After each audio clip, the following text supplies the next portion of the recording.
तो भाई लोग कैसे हो। आज मैं आप लोग के सामने अमर अकबर की स्टोरी किले का कैदी का अगला भाग लेके आया हूँ। चलिए कहानी स्टार्ट करते हैं। रोनाल्ड ने आगे बढ़कर बागी से उसकी स्टैन गन ले ली।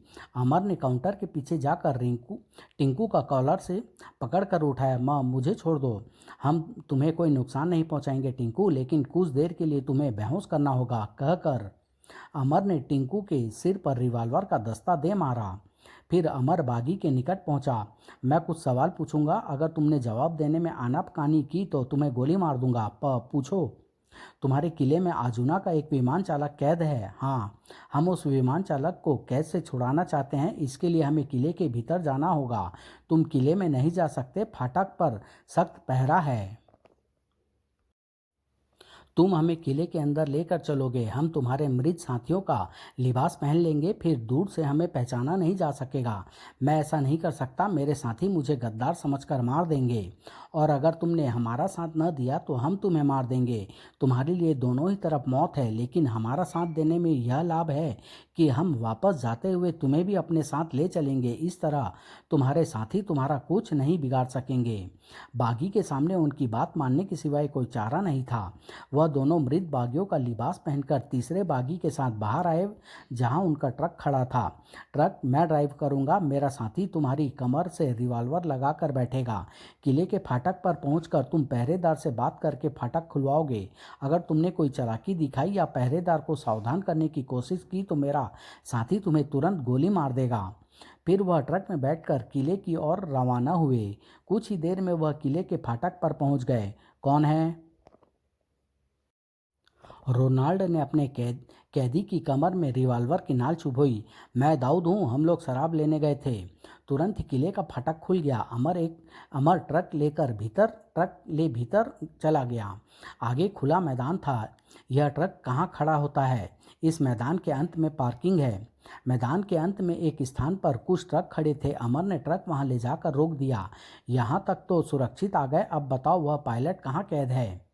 सामने इमारत में। वहाँ कितने लोग पहरे पर होंगे? इमारत के बाहर तो पहरा नहीं रहता, लेकिन जिस कमरे में पायलट कैद है उसके बाहर पहरा होगा। ठीक है, तुम हमें उस कमरे तक ले चलो, बाकी हम संभाल लेंगे।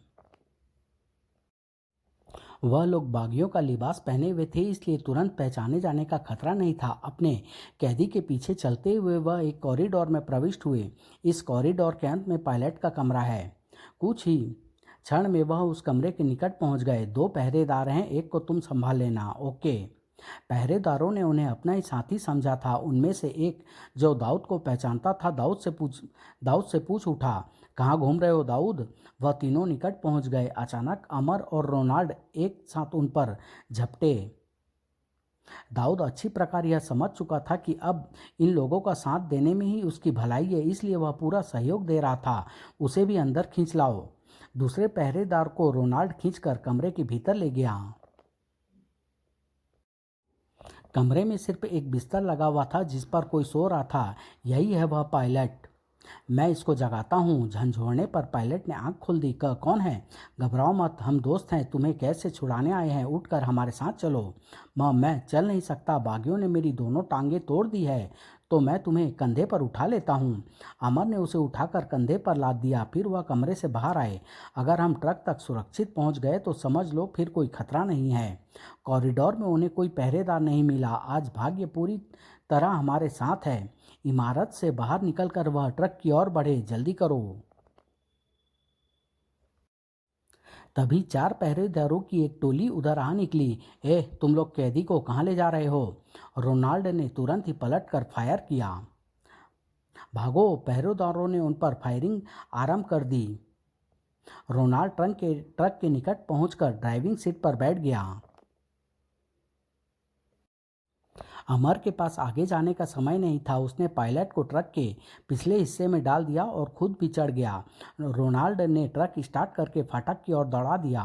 फाटक पर तैनात पहरेदार समझ नहीं पाए कि क्या हुआ था। वह आश्चर्य से ट्रक को अपनी ओर आते देख रहे थे। रोनाल्ड ने उन पर चढ़ा दिया। फिर ट्रक फाटक से टकराया। ट्रक के पिछले भाग में बनी खिड़की से अमर ने रोनाल्ड को निर्देश दिया, सीधे तट की ओर चलते रहो, अभी उन्होंने हमारा पीछा शुरू नहीं किया है, हमारे पास अपने स्टीमर तक पहुंचने का काफ़ी समय है। तभी पायलट जोर से करा उठा, आई।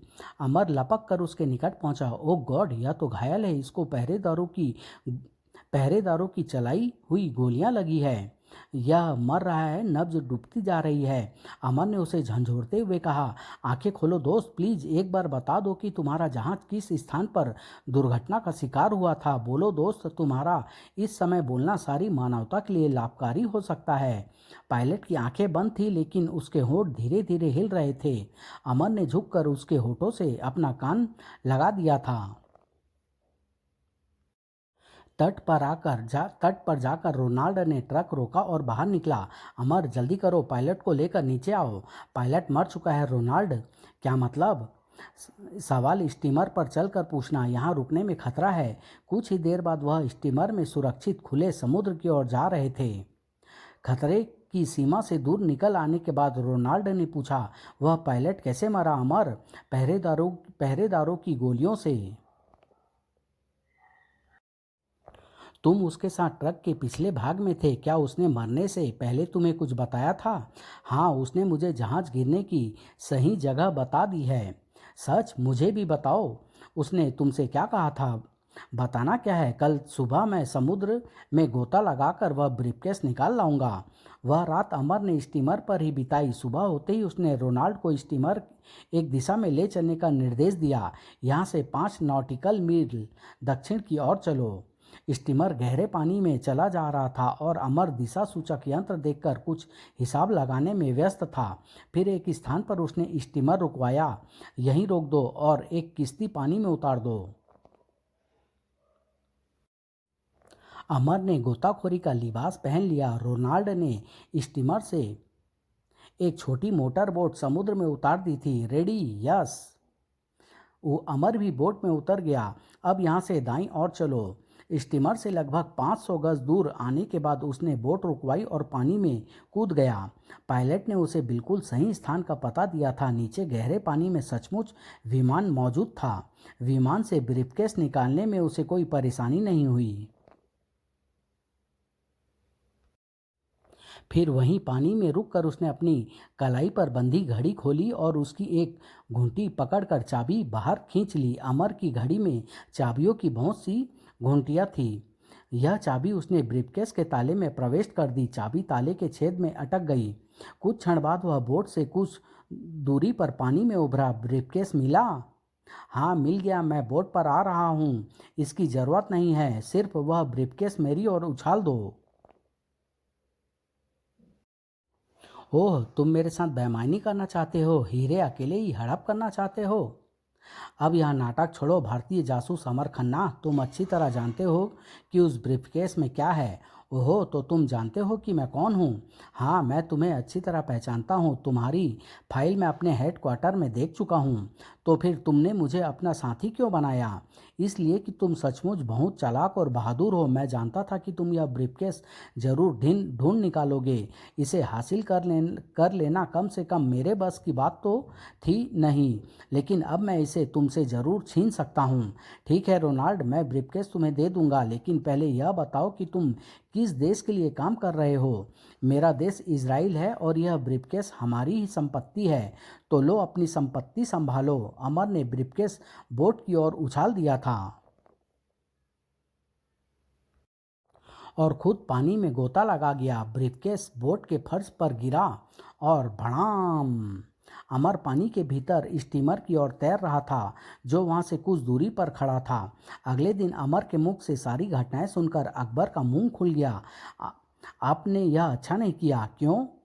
यही कि मुझे तो यहाँ के होटल के कमरे में बैठाए रखा और खुद इतने खतरनाक काम करते रहे।